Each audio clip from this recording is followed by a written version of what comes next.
आज ही Doubtnut app download करें। Doubtnut पर होगा अब आपके सभी मैथ्स, केमिस्ट्री, फिजिक्स और बायोलॉजी डाउट्स का सफाया। बस अपने क्वेश्चन की फोटो खींचो, उसे क्रॉप करो और तुरंत वीडियो सोल्यूशन पाओ। Download now. अब पढ़ते हैं हाइड्रोजन बॉन्डिंग के बारे में कि हाइड्रोजन बॉन्डिंग एक्चुअली में होती क्या है।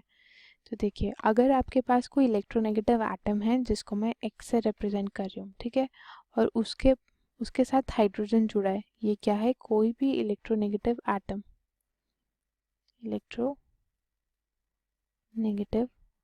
एटम, ठीक है। तो ऑब्वियसली अगर ये इलेक्ट्रोनेगेटिव एटम है, हाईली इलेक्ट्रोनेगेटिव एटम की बात कर रहे हैं इनफैक्ट, ठीक है, तो वो अपने ये जो शेयर्ड पेयर ऑफ इलेक्ट्रॉन्स है, ये थोड़ा अपनी तरफ खींचेगा, और अपनी तरफ खींचेगा तो इस पे कुछ डेल्टा नेगेटिव चार्ज एक्वायर होगा और इस पे कुछ डेल्टा पॉजिटिव चार्ज एक्वायर होगा, जिसकी वजह से ये जो डेल्टा पॉजिटिव चार्ज है वो किसी दूसरे मॉलिक्यूल के डेल्टा नेगेटिव चार्ज को अट्रैक्ट करता है, ठीक है। जैसे कोई भी दूसरा मॉलिक्यूल है और उसमें ये Y है, और Y भी मान लो H के साथ ही जुड़ा है, और Y भी डेल्टा नेगेटिव चार्ज है और ये भी डेल्टा पॉजिटिव चार्ज है, तो क्या होता है, ये डेल्टा पॉजिटिव चार्ज इस डेल्टा नेगेटिव चार्ज को अट्रैक्ट करता है, ठीक है। और इस अट्रैक्शन को हम बोलते हैं कि इसके बीच में हाइड्रोजन बॉन्डिंग हो रही है, हाइड्रोजन बॉन्डिंग, ठीक है। और हाइड्रोजन बॉन्डिंग को हम कैसे रिप्रेजेंट करते हैं, ऐसे ये जो मैंने डॉट्स बनाए हैं ना ब्लू कलर के, ये रिप्रेजेंटेशन होती है हाइड्रोजन बॉन्डिंग की।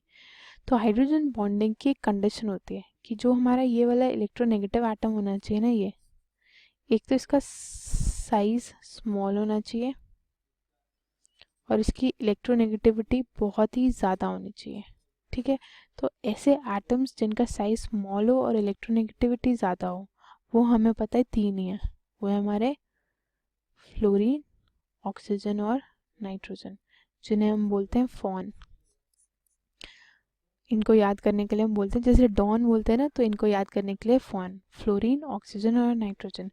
तो अगर हमारा जो हाइड्रोजन एटम है वो इन इलेक्ट्रोनेगेटिव एटम्स के साथ कहीं जुड़ा हो, ठीक है, और साथ में कोई और इलेक्ट्रोनेगेटिव एटम, जैसे इस केस में Y है, वो आ जाए, तो ये जो H है और इस Y के बीच में कुछ अट्रैक्शन होती है और हम उस अट्रैक्शन को बोलते हैं hydrogen bonding.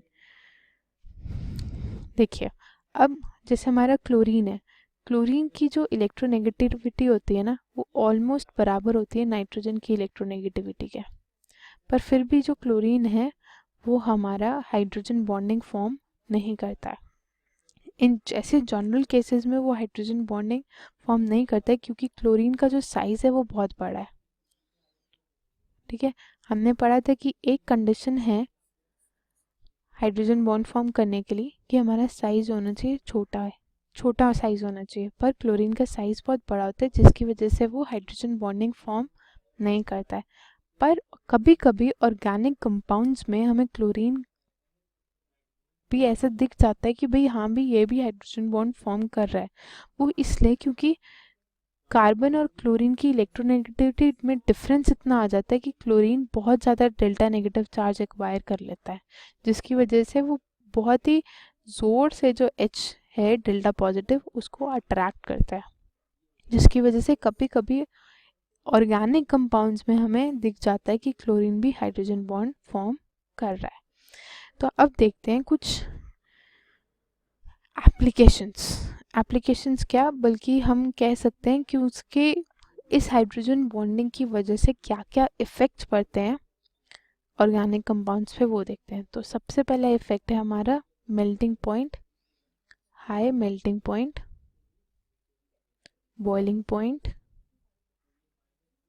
And less volatility. High melting point होता है हमारा, हाई बॉइलिंग पॉइंट हो जाता है कंपाउंड्स का, high boiling point and less volatility, ठीक है। अब वो कैसे, जैसे देखो अपना वाटर ही ले लो, वाटर कैसा होता है, ऐसे होता है, ठीक है।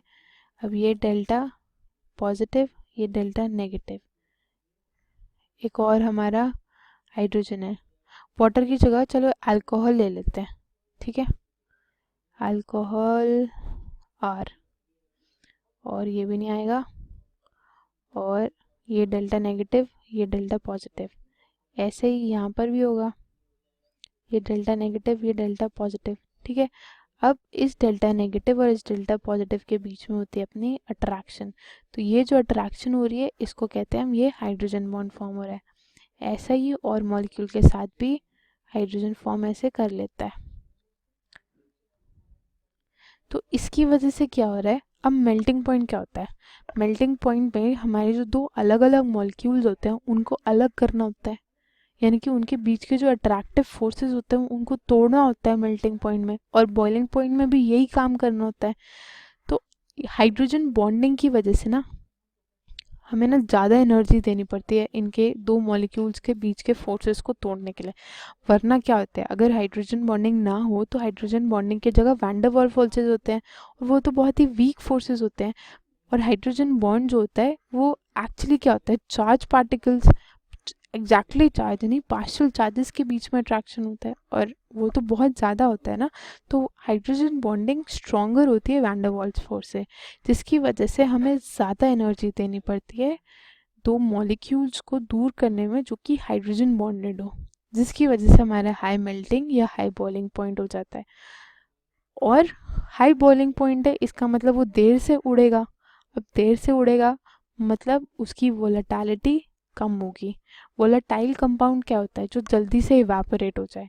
जल्दी से इवेपोरेट कौन से कंपाउंड्स होंगे, जिनमें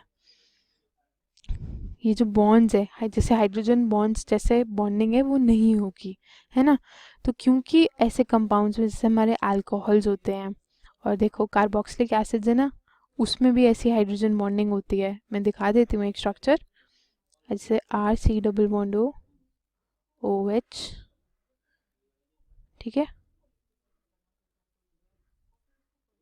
O।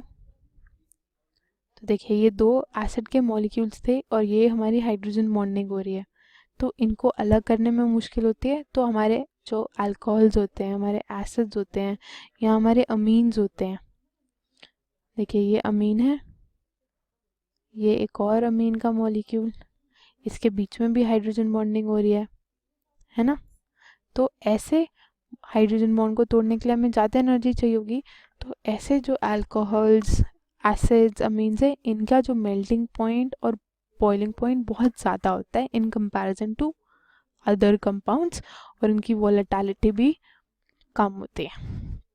दूसरा जो इफेक्ट पड़ता है वो है सॉल्युबिलिटी में, ठीक है, सॉल्युबिलिटी इन वाटर। तो अब जो हमारा अल्कोहल है वो वाटर में सॉल्युबल किस लिए है, क्योंकि वो हाइड्रोजन बॉन्ड बना लेता है वाटर मॉलिक्यूल के साथ। ये डेल्टा पॉजिटिव, सॉरी ये डेल्टा नेगेटिव, ये डेल्टा पॉजिटिव, ये डेल्टा नेगेटिव, ये डेल्टा, ठीक है, और ये डेल्टा पॉजिटिव। तो ये क्योंकि इस अल्कोहल ने, ROH ने वाटर के साथ हाइड्रोजन बॉन्ड्स बना लिए, जिसकी वजह से हमारे जो लोअर अल्कोहल्स होते हैं, जिनमें जो R ग्रुप्स होते हैं वो छोटे होते हैं, तो लोअर अल्कोहल्स की सॉल्युबिलिटी ज़्यादा होती है। Lower alcohols are soluble in water, क्यों, क्योंकि वो वाटर के साथ हाइड्रोजन बॉन्ड्स बना लेते हैं, ठीक है। जो हमारा तीसरा इफेक्ट है वो है हमारा विस्कोसिटी या फिर high surface tension. High viscosity